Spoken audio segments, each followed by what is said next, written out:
Hello, YouTube. This time I'm going to talk about new worlds that can show up in Kingdom Hearts.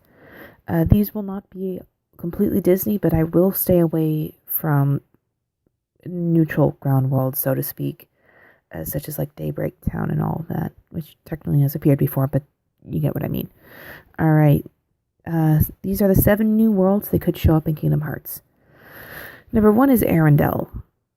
Frozen is really big. It practically prints money. Anna and Elsa are huge. They're taking over the maelstrom prominently, unfortunately. Frozen's going to be in there somehow. Okay? We're just moved past that. Uh, Anna and Sora and Riku and Elsa have rather major parallels in their story. And in their personality, Anna and Sora are definitely more of the cheerful, let's go save everyone type. And Riku and Elsa have kind of, my powers make me a curse. Although Riku has additional issues involving what darkness can do to people, and Elsa does not have that, but she thinks she does. Either way, they have parallels, which means I think it'd be kind of interesting actually if either Sora and Riku went there together or they went with the opposite person.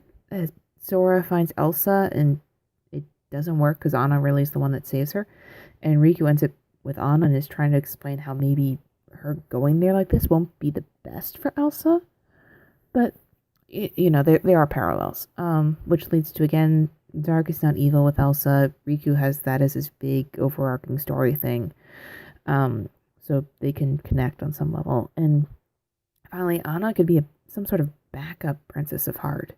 She's definitely cheerful and kind enough to match up with it, and she could fit in really easily, possibly replacing Alice. So, or even if Master Xehanort decides that, you know what, these princesses are too protected, I'm going to grab 7 other ones which could be it but weren't. So either way, I think Arendelle's going to be in there. And it would actually be interesting if if Anna is like some sort of backup princess, if she gets kidnapped and Elsa teams up with him to go and rescue her, because Elsa would absolutely do anything to save her sister. The next world is Shibuya, which is the location from The World Ends With You. It is a real life location, but when they made The World Ends With You, they made sure to change anything that could get them in legal trouble. So we are talking more about The World Ends With You version of Shibuya versus the actual Shibuya. First off, Neku asked Sora to come back explicitly in Kingdom Hearts 3D. So that is something.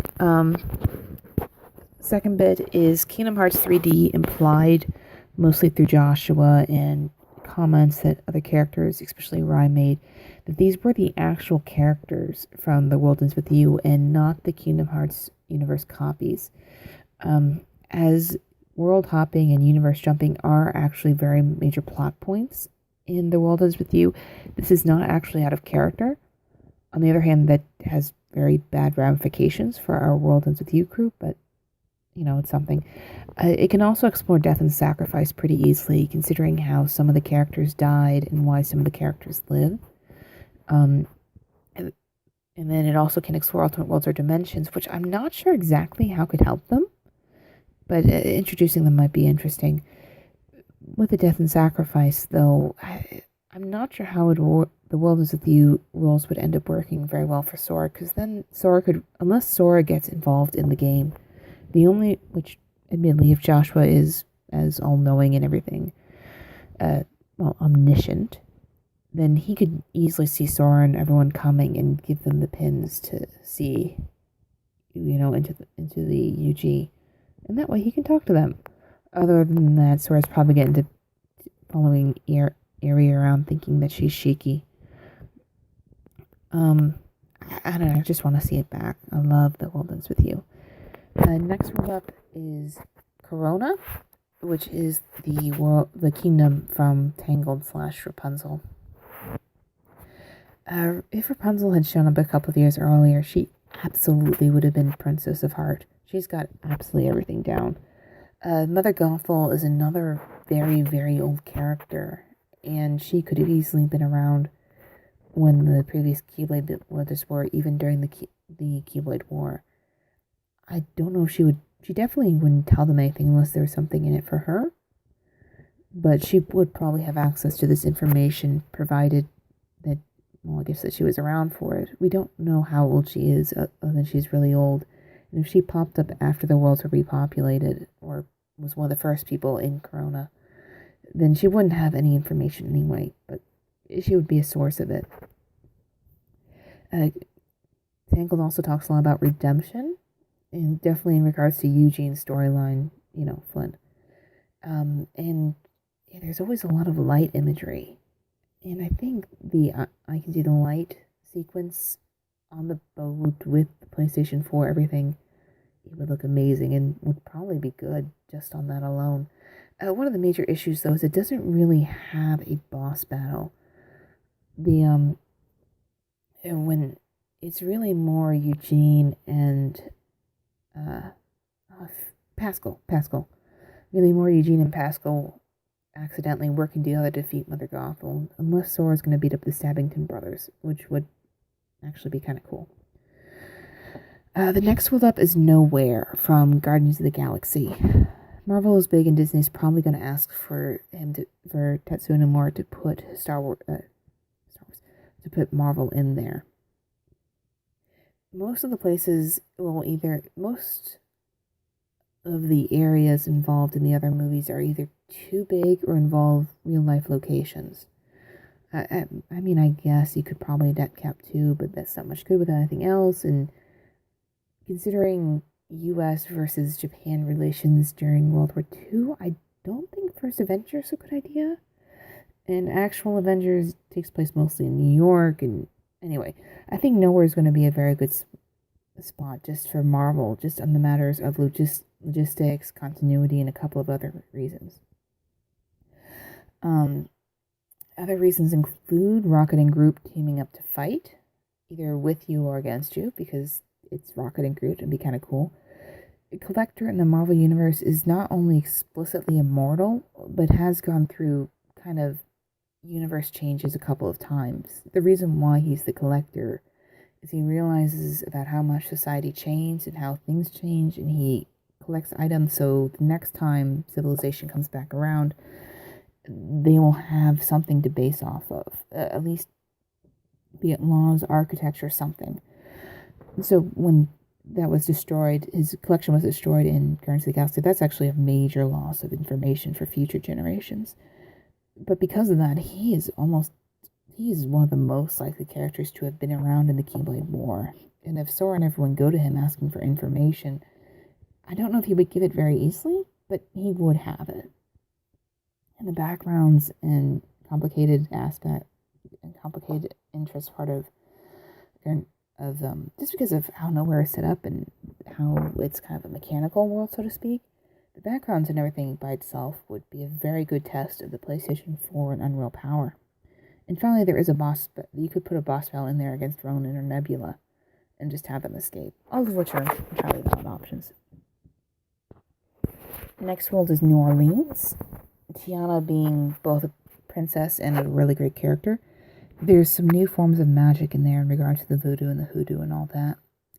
Dr. Facilier is one of the most terrifying villains in Disney history, but he's also very easy to adapt to the Kingdom Hearts plot. Just turn his friends on the other side to Heartless or even Master Xehanort, who's, I guess, might be returning something else, but I don't know, then you get some issues with that. Either way, if you can adapt it pretty easily for Dr. Facilier using the Heartless to get the power or something. And he's got shadow magic and all that. And which leads into my next point about how there are light, dark themes and temptations, and Dr. Facilier could even pull out the characters inside Sora. Instead of talking to Sora, he could divide them up into Roxas and Ven, Xion, and try to tempt them with what they could want, which would actually lead to some interesting aspects, especially if Vanitas is in Sora's heart, because we don't actually know where Vanitas is. Sixth world is Jungle Book. Honestly, it's mostly because they've been trying to get it in there since Kingdom Hearts 1. They have been really trying to get it in there since Kingdom Hearts 1, and they just haven't yet. It would need some tweaking.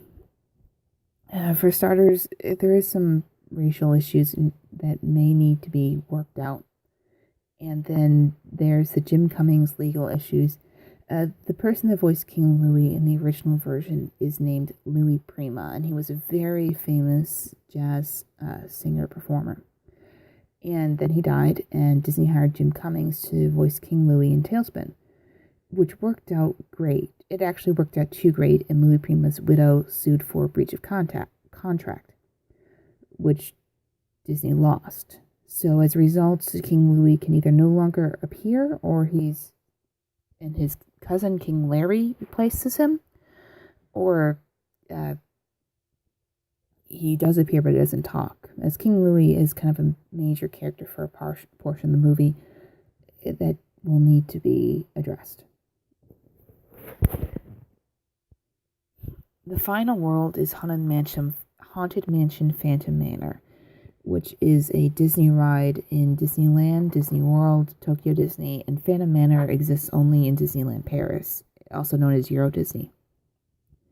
I'm bringing in Phantom Manor because while the Haunted Mansion is just general set pieces, it doesn't have much of a story besides Constance, which is a new addition, and it's a new addition basically, and she's a Black Widow bride. Phantom Manor does have a story. It's tied in with the surrounding area that is Big Thunder Mountain, and the story is going to continue in the next video because I'm going to talk about this for quite a bit, and I'm running up against the time limit.